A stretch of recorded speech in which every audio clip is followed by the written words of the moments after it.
que en un momento no les permitió generar una estrategia de ruptura con esa misma democracia. Pero ha sido el partido más democrático, o sea, tú lo decías, el Partido Comunista cuando lo proscribe Gabriel González Videla, lo que plantea es volver a la institucionalidad. Y cuando hay un sector dentro del partido, liderado por Reynoso, que plantea lo contrario, lo expulsan y lo acusan de agente del imperialismo. Entonces, el Partido Comunista generó una adscripción orgánica, real a la democracia que mantiene una estabilidad. No sé si eso será siempre positivo, pero sin duda a un partido que difícilmente pueda hacer la derecha se le va a acusar de autoritario. No, y de hecho, también el objetivo estratégico del Frente, que no voy a decir, pero hizo muchas más, el objetivo estratégico del Frente no era el socialismo, o sea, claro, a largo plazo, pero primero era recuperar la democracia e incluso se pensaba que el nuevo gobierno democrático tenía que ser tipo gobierno italiano del 46, que tendría que haber sido desde la democracia cristiana hasta el Partido Comunista, hasta el MIR de Gécar, de hecho, que también estaba incluido dentro del proyecto. Y por eso la dictadura mata al Gécar y no mata a alguien más ultra, porque el Gécar era el puente entre la izquierda más rupturista y la izquierda inclusive el socialcristianismo y la socialdemocracia. Y por otro lado, no era tan descabezada esa política, porque por el lado de la democracia cristiana, Gabriel Valdés también planteaba un gobierno hasta el Partido Comunista, lo que pasa es que dentro de la DC ganó el sector de Elwin, no de Gabriel Valdés. Entonces, incluso están así como dice el Pedro, que hasta cuando crean el Frente, que era guerrilla urbana, no tenía como objetivo la toma del poder del Frente, sino que generar las condiciones para volver a una, obviamente con una democracia sin Constitución del 80, sin FP, sin ISAPRE, claro, pero volver a un marco democrático, no quiero decir netamente burgués, pero un marco democrático liberal con una hegemonía del campo popular más proletario. Exacto, y fueron un poco los que llevaron a eso al reformismo armado, de hecho, a la experiencia del Frente. Yo creo, o sea, mi opinión, digamos, lo que he leído, viví, conocí, digamos, mi diagnóstico del PC, digamos, es menos complaciente, por decirlo de alguna manera. Porque esta cuestión, unos marxistas analizan la cuestión desde el punto de vista de clase. O sea, de clase, digamos, de cada organización, que es lo que representa cada partido, donde estén orientados sus intereses y viendo para qué está. Uno no puede decir a priori para qué está, sino que hace un análisis ex post, ¿no es cierto? Una vez calculada la historia, entonces uno dice para qué estuvo, entonces para qué fue el partido, para qué está ahora, viendo digamos, su praxis, o sea, su práctica. Y yo creo que el problema, digamos, de nuestros procesos, digamos, es que nunca hemos tenido un partido, digamos, pensando en la toma del poder real, por la clase. Fue declarativo, incluso los tiempos de recabar, pero siempre fue más bien como reivindicativo, nunca estuvo claro, digamos, y tener una organización con la planificación adecuada. Si tú observas, digamos, todos los procesos revolucionarios, cuál más, cuál menos, hizo un intento, llegó a la toma del poder, entre comillas, digamos, en periodos que eran en condiciones más difíciles que la nuestra. Digamos, los chinos han fundado el Partido Comunista en 1923, por ahí, 1949, llegaron al poder, y peleando contra todo el mundo. Diseñando una estrategia, ¿no es cierto? Primero el campesinado, la gran marcha, qué sé yo, no. Los cubanos, desde el año de que sí, cuando se organizan allá como por el año, no sé, 49, 45, por ahí, 1959, contra el Estado llegan al poder. La Unión Soviética, ¿no? la de los comunistas, los compañeros rusos, ¿no? 1895 que se empiezan a organizar, en 1905 se toman las definiciones más estratégicas, a partir incluso del libro del quehacer, el gran libro de Vladimir, y ya en 1917 llega al poder. Perdón que diga, pero el Partido Comunista desde su fundación no le ha sacado un pendejo al poder. ¿Por qué? Porque y lo digo con todo respeto, porque eso de lo he hecho los compañeros, todos nos han hecho compañeros, el partido, es que toda la cosa, el partido, sí, pero ¿para qué estamos?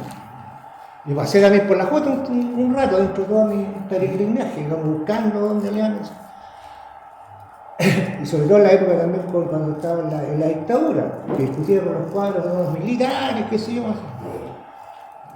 Y tenía la misma percepción que le dice Rodrigo, o sea, era militar, abajo la dictadura, abajo esto.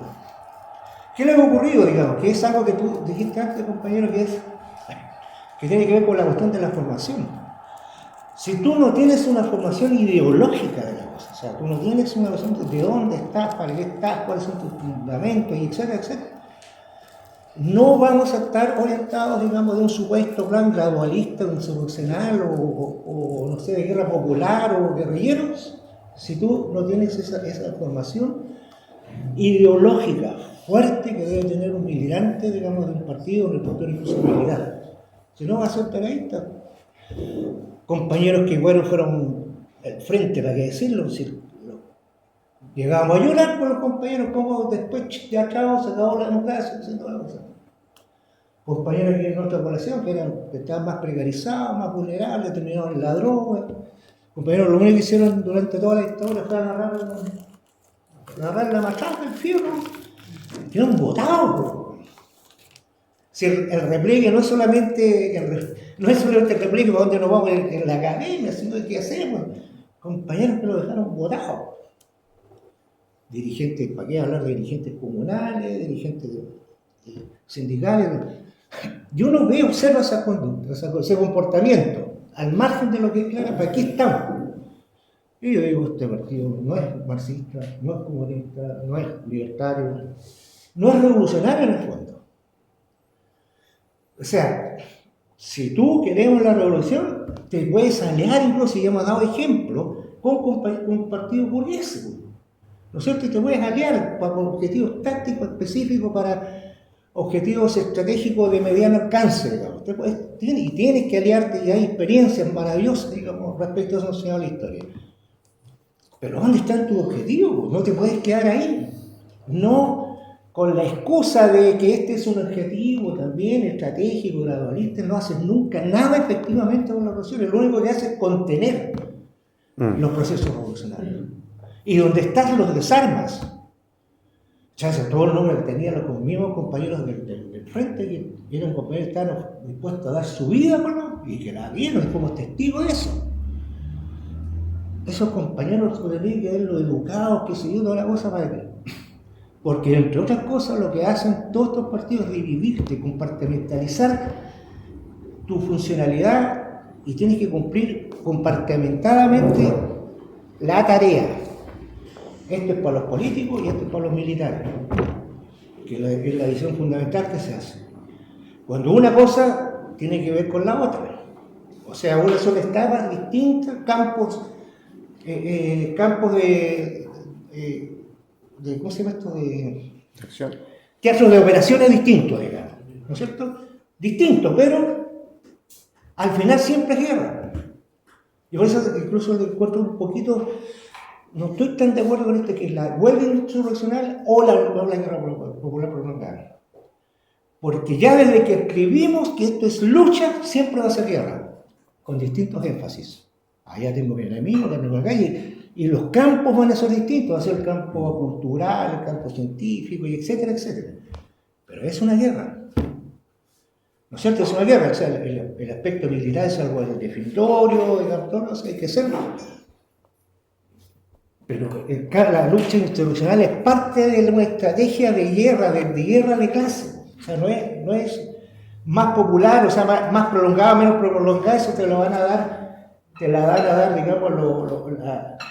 digamos, el proceso de acumulación de fuerza que tienes tú para esto.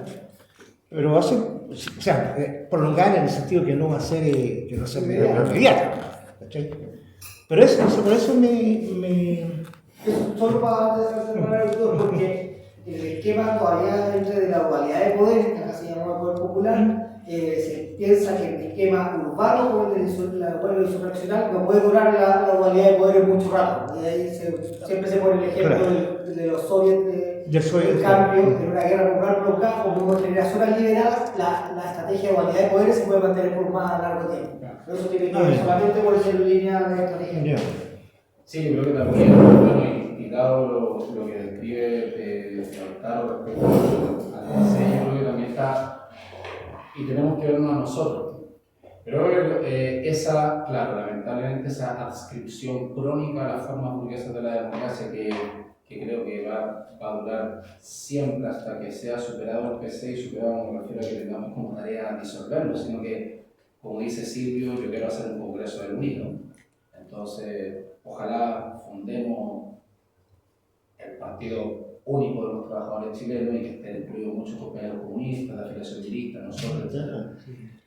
Y, o por lo menos un frente único así. Y yo creo que está muy determinado también por ciertas experiencias históricas, porque, y ahí sí contradigo un poquito lo que dice Lautaro, nosotros Madrid, es que efectivamente si tuvieron una estrategia insurreccional, empecé en los años 20, si quieren, puede parecer hasta caricatura, por la comuna cuestión natal, o sea, tomaron ciudades, los militantes comunes tomaron ciudades, el 24, el 23, el alzamiento en Coruña, el 25, fue para tomar la oficina salitrera, o sea, fue para tomarla, para decir, nos tomamos la fábrica, así tipo verano caliente italiano, previo al fascismo, cuando el PS italiano dice, no, se toman la fábrica, y de ahí, bueno, llega el fascismo y hace mierda todo. Entonces, efectivamente, tuvieron una estrategia de Frente Único Proletario hasta que cambian a Frente Popular a mediados de los 30, y el tema es que cuando cambian, ganaron al tiro. Ganaron al tiro, cambian por ahí por el 34 y el 38 ya eran gobierno y tenían ministro y todo, y efectivamente el gobierno de Pedro Aguirre Cerda tenía un ministro de salud como Allende, que, por poner un ejemplo, que logra avances sustanciales en cuanto a, y que lo mencionaba la compañera Paulina, si bien tal vez no en el campo estratégico de cambio en la correlación de fuerza de la lucha de clase, pero sí avances materiales para los trabajadores, para los proletarios chilenos, y que probablemente, de hecho, a partir de aquello, del 38, a fines del 30 y tanto, es que llega el primer profesional al comité central del Partido Comunista, porque antes de eso habían solo obreros, y que es Carlos Contreras Labarca. Y llega Carlos Contreras como el primer, y es un hito, o sea, se dice a partir de ahí es primera vez que se hace policlasista el Comité Central Comunista, ni siquiera el 24 cuando recabaron ese suicidio, sino que 15 años después. Entonces, yo creo que está determinado, uno, por eso, esa adscripción como crónica a la democracia burguesa. Uno puede decir, no, pero como que te chanta todo el rato. Claro, pero que generación tras generación fueron traspasando a los otros militantes. Pero si cuando hicimos esto, pasaron 5 años y ya estábamos en el gobierno del Frente Popular de Pedro Aguirre Cerda y ya habíamos logrado grandes avances.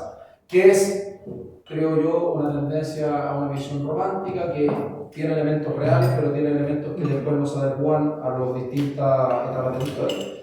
Y el tema de la compartimentación, si bien el PC siempre tenía esa herencia soviética de compartimentar, pero claro, se profundiza en el tema de claro, con el tema militar de la política de la Revolución Popular de Masa en el 80, porque efectivamente, claro, había que tener compartimentación, porque si no, para que no le pasara lo que le pasó al MIR, que caía uno y caían 100, que claro, que intentaran minimizar las pérdidas en caso de que cayera uno, o incluso que cayera un jefe. Tan es así que después, por más que haya ruptura, cae Raúl Pellegrín cuando ya había roto con el PC, y cae él y 10 personas más, y no cayó todo el frente. De hecho, bueno, el frente autónomo mató a Jaime Guzmán. O sea, permitió seguir operando a pesar de que había caído Raúl Pellegrín. Entonces yo creo que están determinados por ciertas circunstancias históricas, lo que no obsta de que se hayan equivocado en el análisis de esas circunstancias históricas para después proyectarlo. Y también lo que nos pasa a nosotros. Por ejemplo, quizás una Gael o un Diego Ibáñez, que vergonzosamente perteneció a nuestro proyecto, o un Diego Ibáñez, quizás no hubiese pasado lo que pasó con ellos si en el marco histórico del eclipse de la razón estratégica, o sea, si ellos no hubieran emergido dentro de ese marco ideológico, y si la izquierda libertaria quizás hubiese crecido desde otro pubil social y no en la universidad, donde claramente hay muchos compañeros que hasta el día de hoy siguen siendo más cercanos, incluso identitariamente, a compañeros, a gente que está en el Frente Amplio, en vez de, que puede ser valiosa intelectual y políticamente, pero que no son compañeros, no tienen el mismo objetivo que nosotros, que a compañeros de la misma izquierda libertaria. que tenemos posiciones más de izquierda, porque crecieron juntos, se hicieron juntos, también hay todo un contexto histórico en el cual ellos emergieron como cuadros políticos. Entonces, yo creo que esas tendencias no son determinantes, o sea, no son deterministas, sí determinantes, pero uno puede operar sobre ellas para que la tendencia no se cumpla y revertirla. Como decía Pedro, bueno, parece que hay una tendencia a el aburguesamiento muy vertiginoso de los cuadros libertarios que llegan a alguna posición de poder y que terminan, o sea, con todo respeto, pero por ejemplo los compañeros del Bío Bío que tienen cerebro generalmente son los que tienen posiciones más hacia el centro. Entonces, no es casual, no es casual. Y eso, como dicen muchos copas, no los hace malas personas, pero uno tiene que hacer análisis. ¿Por qué esto sucede ahí y no sucede, no sé, en Copiapó o acá en Santiago? Entonces, esos marcos históricos en los que se da el desarrollo de algunas organizaciones tienen mucho que ver, yo creo, con la estrategia que finalmente deciden. Porque el MIR, por ejemplo, claro, si bien está dentro del mismo tiempo histórico previo a la OPE, en los 60, pero está con el impulso de la Revolución Cubana, se forma dentro de la Juventud Socialista, otros colectivos troquistas que dicen, no, hubo una revolución en Cuba, hagámosla. No venían de 30 años antes. El Partido Socialista emerge y recién había sido este intento socialista de Marmadurio Gro y todo, se juntan un par de burgueses, no proletarios, de burgueses, dirigentes del partido. En ese aspecto, lo único que tiene origen proletario es el Partido Comunista, por el resto, no sé, por el mismo origen de que no lo invalida, pero digo en cuanto a de dónde emerge. Si también está determinado por esa circunstancia histórica que si no hubiese existido esta República Socialista a los 14 días, el PS quizás no se hubiera formado, o se hubiera formado con otra lógica. De hecho, tenía esta gente de las Fuerzas Armadas dentro de su comité central desde un primer momento, cosa que no ocurrió ni en el MIR ni en el PC. Entonces, define harto, y por lo mismo los socialistas tienen esta tradición histórica de permitir toda la libertad de crítica, porque tenéis desde obreros metalúrgicos, salitreros, hasta un general de fuerza aérea metido dentro del comité central. Entonces, claro, emergen así, por eso los socialistas van desde obreros hasta gerentes de concesionarios de carretera, lo que me parece que no es una virtud, pero bueno, uno lo entiende históricamente. Yo para digamos, No, pero nomás.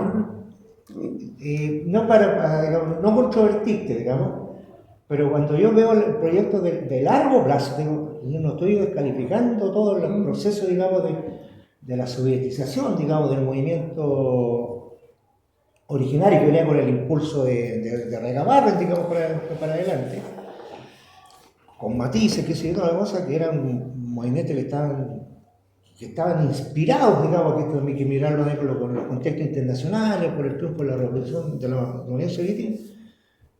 El Partido Comunista después se adecua y casi medio funcional a toda la política, digamos, internacional. Ocurría después de 1930, cuando está la crisis, digamos, del mundial, el crash de 1929. Chile, que estábamos casi en una condición como ahora, digamos, a menor escala, por supuesto, pero que dependíamos de toda nuestra sobrevivencia, digamos, de lo que nos venía de afuera, no había ni industria, no había nada. Había muy poca, y hay un suerte consenso dentro de toda esa clase política, de decir, oye, tenemos que cambiar esto, porque vivir de lo que haga la oligarquía, vivir de lo que haga el latifundio, y de lo que podamos comprar del extranjero con dólares que nos llegan de un salitre que ya venía descendiendo y desarrollemos algo, o sea, va a tener, digamos, un desarrollo propio y poder subsistir como país, ¿me entiendes? Y salía con la burguesía, o sea, salía toda la burguesía, y le dan cabida, digamos, al Partido Comunista para que se incorpore y calmen un poco la ansiedad, y hay ciertas reivindicaciones, digamos, que se van dando, qué sé yo, ahí a la casa. Pero el impulso del partido, así que siga, ¿me entiendes? Esto ha sido más adecuación a las necesidades del desarrollo de la burguesía burguesa, que el partido, digamos, se ha ido acoplando, y te diría que ha sido hasta siendo utilizado, digamos, por la burguesía para para controlar, digamos, todo el proceso los ímpetus revolucionarios. Te cuento una historia, o sea, el Partido Socialista, siempre se lo contaba a los compañeros. Había una viejita que conocí, la señora Clara Gálvez, que era locutora junto con Enrique Heinen en la radio de la Universidad Técnica del Estado, que tuve la oportunidad de conocer, que me dijo que ella era chiquita cuando se reunían la gente que estaba organizando el Partido Socialista en su casa, ahí en Nathaniel, cuando llegaba por allá, Santiago, digamos. Y me decía que ella odiaba a los socialistas. Era pequeña, tenía como 10, 12 años, por los años 30, por ahí. Y me decía, yo escuché a esos socialistas, que el único motivo que tenían en la cabeza era impedir que los rotos fueran tomados por los rojos. Y así se montaban, y así eran las cosas. La única preocupación fundamental que tenían no era tener repúblicas socialistas, digamos, con sol y que... O sea, pensamos que hasta los nazis se llamaban los fascistas, los socialistas, por el término, por nombre, digamos, y todo lo. Y uno observa después, digamos, el Partido Socialista, así, están para controlarla, ¿no? Para desarmar los procesos. Bueno, siempre hubo corrientes por ahí, marxistas leninistas, hubo helenos, qué sé yo, y todas las cosas que aceptaban así el Partido Socialista, pero era para tenerlos igual controlados, digamos, lo aceptaban a todos. Nunca expulsaban a nadie del Partido Socialista, porque se venía casi huyendo del Partido Socialista.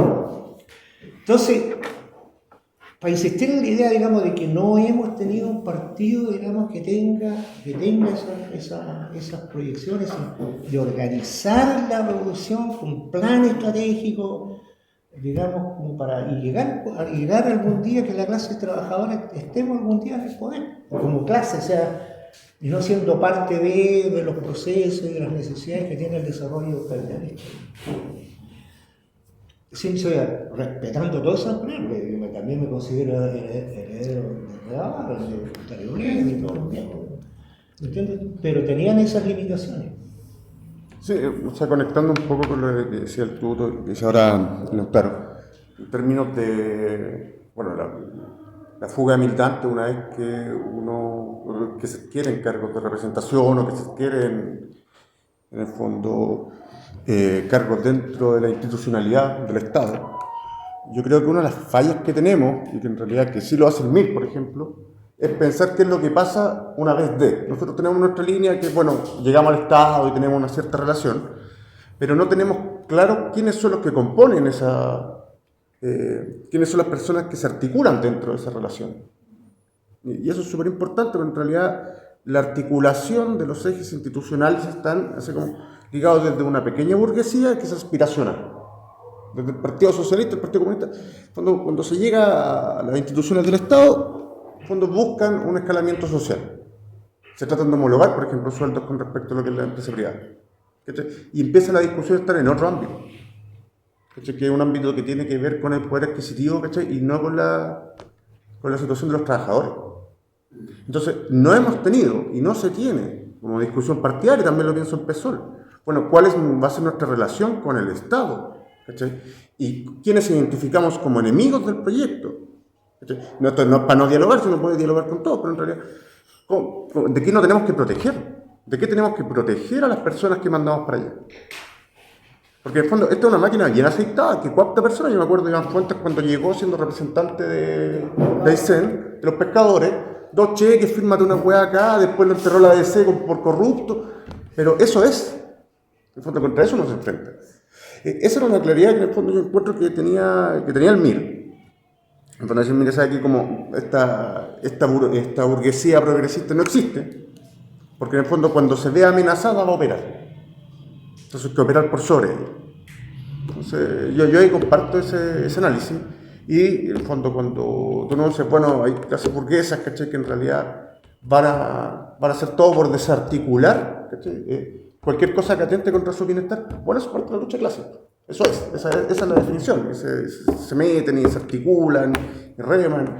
Y yo me reconozco como un burguesito. Yo me gustaría que nos encontráramos en el momento en que me tuvieran que echar de esta hueá porque la hueá avanza. Porque eso es, en el fondo es como hasta acá nomás llegamos compañeros. Claro, otro cambio ya no. Otro cambio, en el fondo, sé que hay un tema de, o sea, como siempre hacemos diagnósticos muy generales, pero también si nos vamos a enfrentar en desafíos institucionales, en el fondo, qué es lo que hay que desmantelar, con qué fuerzas se cuentan, cuáles son tus focos de apoyo, cuando todo eso también es parte de la red estratégica que el MIR en 5 años logró desarrollar. ¿Cachai? O sea, no pensando en la institucionalidad, sino en el fondo pensando en la revolución. Si pensamos en la revolución y pensamos en el fondo también en PSOL, bueno, ¿qué es lo importante de PSOL? ¿Cómo nos protegemos? Y protegemos a PSOL, en el fondo, de que pase lo que ha pasado con los proyectos transformadores, revolucionarios, que logran involucrarse en la institucionalidad. Uno cuando habla del PC, no es para que le diga, enemigo, no junto nada, tengo extraordinario amigo, PC, compañeros. Lloramos juntos con compañeros que eran de la dirección militar del frente, cuando ocurre toda la debacle y toda la cosa, cuando vimos para qué estaba el PC y toda la cosa, ni un problema, sí, con compañeros de base, familiares que todavía pertenecen, digamos, al PC. No digo si era nuestro enemigo, si tenemos, y además que hay mucho PC que tiene extracción popular, pues, si no puedo estar, vos soy mi enemigo, no, si no se trata de eso, digamos. Si no es que pasa esto, simplemente en un marco de alianza, que creo que tendría que estar el PC, no me cabe la menor duda, pero saber cuáles son las limitaciones que tiene como estructura el Partido Comunista. Entonces, como proyecto, como inercia, por último, en la que está enfrascado. Uno conversa con los cabros jóvenes, no tienen puta idea de marxismo, no tienen puta idea de nada, o sea, no hay contradicción. Frente Amplio en ello, lo mejor. Claro, exactamente. ¿Me entiendes tú? Pero, la idea sí, piensa igual que Gobernich, claro. A la cultura de los militares. ¿Cachai? Entonces, pero, y aquí encontráis por la población, encontráis viejos que eso vienen de esa tradición, con el que conversáis, peláis, qué sé yo, y se hacen actividades en conjunto. ¿Me entiendes tú? No es eso, no es que uno sea. No es simplemente cuando uno está definiendo campos así de acción política de más largo en eso, no es un enemigo que sea, ni mucho menos. Que va a ser un aliado, va a tener que ser un aliado como partido por su estructura y qué sé yo, por su capacidad de convocatoria. Va a ser un aliado, digamos, para nosotros, va a ser importante dentro de este proceso. Pero por de pronto, digamos, el PC no nos puede arrastrar, digamos, a un marco de alianza que ellos definan. Ese punto, ¿dónde está el eje? ¿Dónde está nuestro proyecto? O sea, ¿me entiendes? Porque si no, ahí nos terminamos desdibujando y nos va a pasar 50.000 veces que ellos compensan para este plan de allá que tiene el PC diseñado y todo, y se van a ir, porque además nuestra formación ideológica no la tenemos, porque hemos caído en el pragmatismo, en el utilitarismo, la mediación de corto plazo, ¿no? Entonces, solo por eso digo que hay que formar ese núcleo, digamos, o autoformarnos, esta cosa que estamos haciendo en el encuentro maravilloso, esta discusión que estamos teniendo, con compañeras de una calidad intelectual extraordinaria, digamos, que no se ven compañeros que estemos discutiendo en ninguna otra parte, si esto es extemporáneo casi, que es lo que estamos haciendo. Solo quiero dar una palabra a Felipe con respecto a lo que dice, yo me quedo mucho con lo que dice tú, Lautaro, solo que con respecto a lo de la alianza del PC, Fidel Castro una vez le dijo a Miguel Enrique, la política del arte de sumar, sumar y sumar. Y Miguel le dice, sí, comandante, el arte de sumar, pero también el arte de sumar y no ser sumados. Exactamente. Entonces eso es muy importante y solo que yo estoy muy de acuerdo con el diagnóstico que ha hecho el PC, muy de acuerdo con la cuestión de la coyuntura, pero también creo que muchas veces, y yo me considero eso porque milité, no el anticomunismo, pero sí una rabia, una tirria en ese sentido del PC. El PC nosotros no le podemos pedir cuestiones que el PC no sabe. Claro. Que se comporte de forma revolucionaria, rupturista, no porque el PC no se ha definido como eso. Miramos según qué se definió, pero estoy de acuerdo, hay que tener bien claras esas cuestiones porque al momento de sentarnos a hablar con los compañeros y las compañeras comunistas hay que saber cómo son.